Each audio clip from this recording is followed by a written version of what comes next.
chose s'appelle la bouche. Donc le matin, quand j'arrive, je fais toujours un petit feu devant, un petit feu de bouche, de manière à saisir ce four. On fait pas un gros feu tout de suite, sinon ça me casserait. Donc on fait un petit feu d'une demi-heure, 3/4 d'heure, histoire de le réchauffer. Au bout d'une demi-heure, 3/4 d'heure, je prends cet outil qui s'appelle un rab. Et le rab est lui faire à manipuler mon bois dans le feu. Donc mon petit feu est là, je le pousse au centre, et après il faut à peu près 4-7 bois gros comme ça pour le monter à température. Donc du bois long comme ça. Donc petit à petit, après je jette mon bois dans le four de manière à avoir un feu de plus en plus violent. Et ce qui va se passer, c'est ça. C'est pour faire du feu, il faut de l'air. Donc le feu qui est au centre, il appelle l'air. Donc l'air arrive par le bas de la bouche. Et puis j'ai le conduit de cheminée. Le conduit de cheminée, lui, il appelle les fumées. Donc la fumée, elle sort par le haut de la bouche. Monte dans la cheminée, sort sur le toit. Donc l'air arrive en bas, la fumée sort en haut. La fumée, ce qu'elle va faire, c'est qu'elle va noircir nos briques à l'intérieur. C'est la suite. Au bout d'un moment, ces briques, elles sont réfractaires. Alors, au bout d'un moment, elles vont devenir tellement chaudes que ça va brûler le noir de fumée. Ça va nettoyer le four. Donc on obtient une petite tache blanche sur la voûte. Et le but du jeu, c'est d'obtenir une voûte toute blanche. Pour avoir cette voûte toute blanche, il faut 3 heures de chauffe quand le four est tiède. Là, comme là, j'ai déjà chauffé ce matin, ça a été super vite. Donc au bout d'un moment, on va avoir une petite tache blanche. Au bout après, la voûte va devenir toute blanche comme elle est là. Et là, on est à peu près à 800 degrés. 900 degrés. Donc à partir de là, je vais étaler mes braises sur toute la feuille. Je vais fermer ma porte en une trentaine de minutes, de 900 degrés, il va chuter à peu près 250 degrés.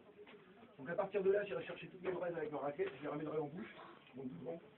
Ensuite, je vais mon bambou, ici j'ai un petit balai qui s'appelle un écouvillon. Donc l'écouvillon, je le trempe dans l'eau et je vais balayer toute ma feuille de manière à enlever les scarbilles de charbon, la cendre qui reste, etc. Après, pour voir la température du four, quand ma feuille est bien propre, je prends un petit peu de farine, je vais l'acheter sur la feuille et par rapport à la couleur que va prendre la farine, on va voir la température du four. Donc si la farine brûle, le four est trop chaud. Si elle reste blanche, on va faire un petit feu, c'est trop froid, ça va pas cuire. Et c'est le point immédiatement la couleur de la croûte du pain, c'est que le four est à peu près à 250 degrés. À partir de là, on met toujours les pièces les plus grosses au fond. Pour moi, c'est les pièces de 12 kg, donc ceux qui sont des bannetons comme ça. 1h30 de cuisson. Un pain d'1 kg. Un pain d'1 kg qui pousse dans des bannetons, toujours farine. Qui pousse dans des bannetons comme ça, 3/4 d'heure de cuisson, ils vont au centre. Et après, les plus petits devant. Donc ce qui fait qu'après, je défourne mes petits, mes moyens, mes gros. Donc ce qui se passe autrefois, quand le four était trop chaud pour cuire le pain, un peu plus froid que là, mais trop chaud pour le pain, on faisait saisir des pièces de viande, donc gigot, côte de bœuf, choses comme ça. Nos jours, là, on pourrait faire de la pizza.